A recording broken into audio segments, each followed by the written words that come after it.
राम राम जी। आत्म मंथन में आपका स्वागत है। अब हम मूलांक 2 वालों के बारे में प्रेडिक्शन कर लेते हैं। स्प्रेड आपके लिए क्या कहता है? अच्छा कहता है तो आगे बढ़ जाओ, ईश्वर का शुक्रिया अदा कर देना। नेगेटिव कहता है तो मैं हूँ ना, आपको मोटिवेट कर रही हूँ, आपको समझा रही हूँ, आपको बता रही हूँ किस तरह से आपने आगे बढ़ना, आपने मित्र शत्रुओं को कैसे हैंडल करना। और अब तो गुरु मंत्र भी बताती हूँ, उसके अंदर आपको कोई दिक्कत होगी नहीं। ठीक है, सब चीज़ें जो हैं आपको समझ में आ जाएंगी। अब बात कर लेते हैं संडे की। संडे वाले दिन मुझे ऐसा लगता है किसी न किसी की हेल्थ ख़राब है, लेकिन आप वहाँ पर धन की आवश्यकता या किसी भी श्रम की आवश्यकता पड़ रही है, आप उनमें से कुछ भी रेंडर करने को तैयार नहीं हो। ठीक है, यानी कि आप कुछ भी करने को तैयार नहीं हो। ना तो आप बीमार की मदद करने को तैयार हो, ना आप वहाँ के लिए कोई धन देने को तैयार हो।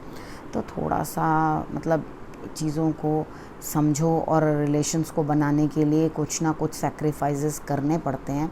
तो यहाँ पर जो आपसे बन पाए तन मन धन से, ठीक है, जो आपसे बन पाए तो वो आप ज़रूर करिए। ठीक है, अगर सेवा करनी है तो सेवा, ईश्वर को प्रार्थना करके प्रार्थना दे सकते हो, तो वो आपके लिए रिज़ल्ट्स जो हैं वो बेटर आएंगे। अब बात कर लेते हैं मंडे की।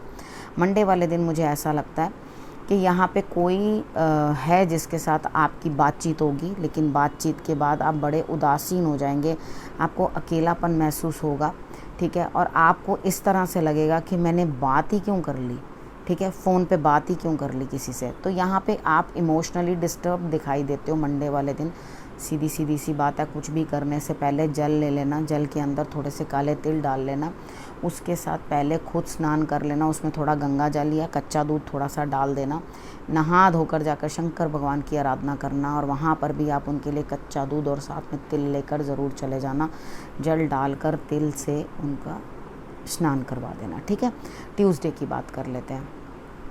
ट्यूसडे वाले दिन मुझे ऐसा लगता है घर गृहस्थी के ही काम, यानी कि सब जो नॉर्मली हमारी लाइफ के अंदर चलते रहते हैं, बस उन्हीं कामों में आप बिज़ी हो। कुछ ना कुछ अचानक से कोई ना कोई काम भी निकल आ सकता है जो आपको करना पड़ेगा, यानी कि इन हेस्ट आप घर के संबंधित दवाइयाँ मंगवा, राशन मंगवा, ये सब चीज़ें घर के कामों के अंदर ही इन्वॉल्व और इंडल्ज नज़र आते हो। ठीक है, लेकिन दिल और दिमाग बड़े सुकून में है, आपको किसी भी चीज़ की कोई टेंशन नहीं है। यानी कि ये तो नॉर्मल चीज़ें हैं जो जीवन के साथ, जीवन जुड़ी बातें हैं, तो ये साथ साथ ही चलती रहती हैं, इसके अंदर कोई ख़ास बात है नहीं है। उसके बाद बात कर लेते हैं वेडनेसडे की। वेडनेसडे वाले दिन भी आप पुरानी बातों को तिलांजलि देते हुए दिखाई देते हो। वेरी गुड, थैंक गॉड कि आपने पुरानी बातों को जाने दिया।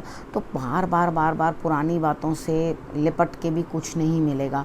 आप धीरे धीरे करते करते एक एक चीज़ जो है अपने पास से हटाते चले जाओगे, यानी कि आप किसी ना किसी तरीके से सारी चीज़ें अपने पास से हटाते जाओगे और आपको डेफिनेटली रिजल्ट्स जो हैं वो बहुत अच्छे मिलेंगे।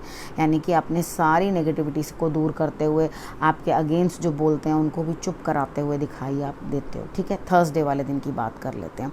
थर्सडे वाले दिन कोई है जो आपकी मदद कर रहा है, सीनियर भी कर रहे हैं, कोई और भी हो सकता है जो आपकी मदद कर रहा है। यानी कि आपको जो मेन रिसोर्स है जहाँ से काम मिल रहा है, वहाँ से भी आपको सपोर्ट मिलती हुई दिखाई दे रही है। तो आपके लिए थोड़े काम मुश्किल ज़रूर हैं, लेकिन बन जाएंगे। आपने करना क्या है, आपने बेलपत्र लेके शंकर भगवान के ऊपर अर्पण कर देना है। तो आप करना क्या, चंदन लगा के फिंगर के ऊपर, तो वो तीनों पत्तों के ऊपर आपने लगा के उसके बाद अर्पण कर देना, तो आपके लिए डेफिनेटली रिजल्ट्स जो हैं वो बहुत अच्छे आएंगे।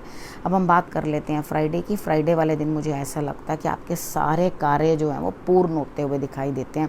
कार्य कैसे पूर्ण होते हुए दिखाई देते हैं? बैठे बिठाए, आपको कुछ भी करने की ज़रूरत नहीं है। फ्राइडे वाले दिन किसी भी काम को आपने शुरू करा होगा तो आप खुश होगे कि मेरे कार्य जो हैं बैठे बैठे बने, यानी कि मुझे ज़्यादा उस चीज़ के लिए कुछ परेशान होना नहीं पड़ा और मेरे काम जो हैं वो बन गए। तो बहुत अच्छी बात है, ईश्वर का शुक्रिया ज़रूर अदा करना जब भी वो हमारे काम बनते हैं। लेकिन थोड़ा सा इस चीज़ का भी ध्यान रखना, ज़रा संभल के चलना, अपनी हेल्थ का भी ध्यान रखना, ऐसा ना हो कि आपकी हेल्थ इशू कोई ना कोई हो जाए। ठीक है, सैटरडे की बात कर लेते हैं। सैटरडे वाले दिन मुझे ऐसा लगता है आपको धन प्राप्ति होती हुई दिखाई देती है, लेकिन सारा काम जो है आपकी अपनी मेहनत से है। ठीक है, आपको धन कहीं से प्राप्त होता हुआ दिखाई देता है, लेकिन जो धन प्राप्त करना है उसके पीछे आपका श्रम स्लो हो रहा है, यानी कि मेहनत जो है वो हल्की होती हुई दिखाई दे रही है। देखो, मेहनत को हल्का मत होने दो। अगर आप मेहनत पे कमज़ोरी ले आओगे तो बड़ी दिक्कत आ जाएगी। ठीक है, यहाँ पे चीज़ें अगर आपको लग रहा है ना कि जैसे कहीं पेमेंट अटकी है या कहीं से धन प्राप्त करना है या कुछ कार्य मेरे अटक रहे हैं, तो वो अटक रहे हैं, लेकिन मतलब रुक नहीं रहे, एक कहते हैं ना मतलब स्टैग्नेंट हो गई है, यहाँ से धनराशि निकल के ही नहीं आ रही है, ऐसा कुछ नहीं है। आप क्या करना है आपने कि आपने उस चीज़ के अंदर आगे बढ़ करके हिस्सा लेना है, ठीक है। मेहनत करो, क्योंकि मेहनत यहाँ पे सिर्फ आप अकेले ही करते हुए दिखाई देते हो। मेहनत करो और रिज़ल्ट्स आपको आएंगे, धीमे रिज़ल्ट्स के साथ घबराना नहीं है, ठीक है।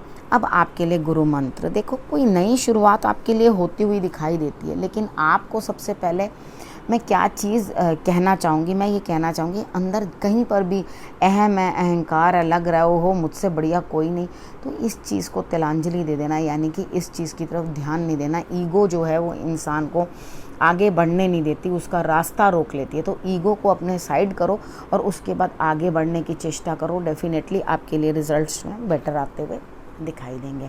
अब इस विषय को यहीं करती हूँ समाप्त। अगले हफ्ते फिर से आपके पास आऊँगी। रखना अपनों का और अपना बहुत अच्छे से ध्यान। फिर आती हूँ आपके पास, तब तक के लिए नमस्कार।